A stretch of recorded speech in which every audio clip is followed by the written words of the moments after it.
All right, education is a major part of the Rochester Eats Real challenge. Businesses around the community joining in to help. Hannah Walker live at Joe Bean Coffee Roasters on University Avenue to explain how coffee plays a role as well. And here's the thing. She said she's going to give her coffee a makeover this morning. Oh, that's what I need to know. I like my want to eat healthy, but I cannot skip my coffee in the morning. Right. Norma, you love coffee. You love coffee, but Joe Bean here does something special. They actually roast their own beans. It's all local. As you can see, we're in their back room. This is the roasting room.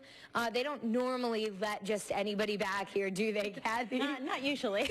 Most people don't want to come back here. I know. She's like, really? You want to come back here? Kathy Toriano is the owner. I said, were you a big coffee drinker before you started this place? Yeah, I was a big coffee drinker. I didn't know a lot about coffee, but I've certainly learned a lot about coffee over the last 10 years. So, no, ROC Eats Real. Why are you guys involved? I think coffee, and I don't really think about eating healthy. I just think of a way to pick you up in the morning. Sure, absolutely. ROC Eats Well, of course, is a program about getting people to eat good food. And you don't always necessarily think about coffee when you think about local and fresh produce. But coffee, the very definition that ROC Eats Well talks about is good food is stuff that is grown in farms and not produced in factories. And although coffee can be commercially grown and commercially processed, what we're talking about is specialty coffee. And specialty, like this stuff right here, exactly. Specialty coffee is really a different relationship between organic and sustainable farmers around the world and your local micro coffee roasters right here in your own community.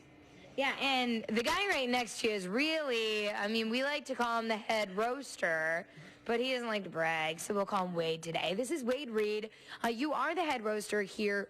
What do you think, talk about the importance of drinking local coffee versus just the stuff you could get on the shelf? Sure.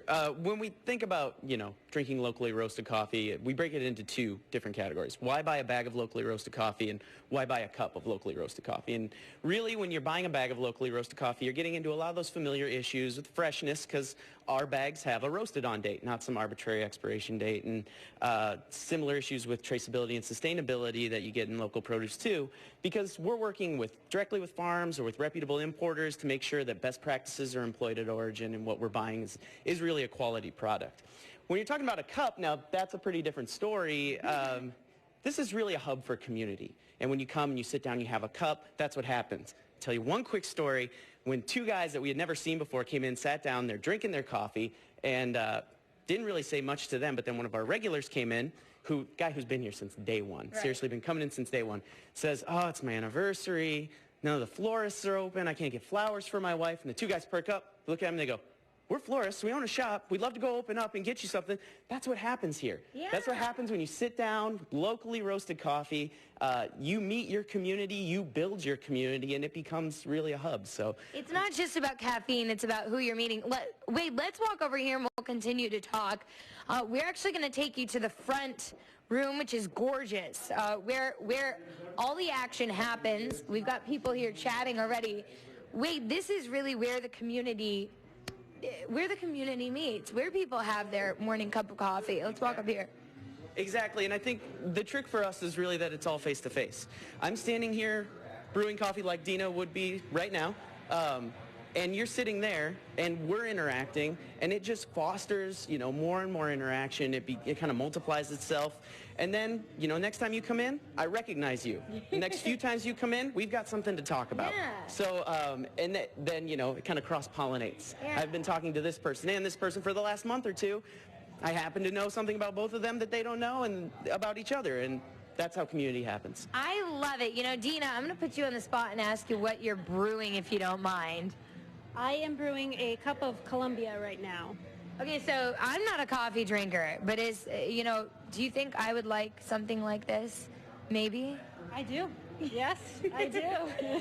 And what exactly are you doing? I've never seen it done like this. You don't see it normally at Starbucks. You wouldn't see something like this. That's true. This is a simple Hario method. It's a pour-over method, so all I'm simply doing is pouring water over coffee grounds in the top, and there's a hole in the bottom of this, and it's coming down into this decanter. I have a lot of control over the process this way. I can control the grind size. I can control the temperature of the water. Now, can we pour some for me to try? Oh, well, check this out. They have a cup for me. I'm going to toss it back to you guys in the studio.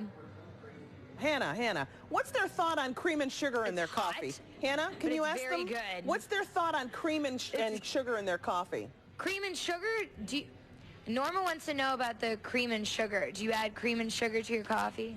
I do not personally. No. We do have some, but we do recommend that people try it first. Norma, they recommend that you just cut out the cream and sugar. Just try it straight up, Norma. A friend of mine went there once. They kind of, she asked for cream and sugar, and they were kind of like, yeah, we're not about that here. So anyway, that looks interesting. I'll give it a shot. Yeah, I don't think it's recommended. All right. Thanks, Hannah. Thanks.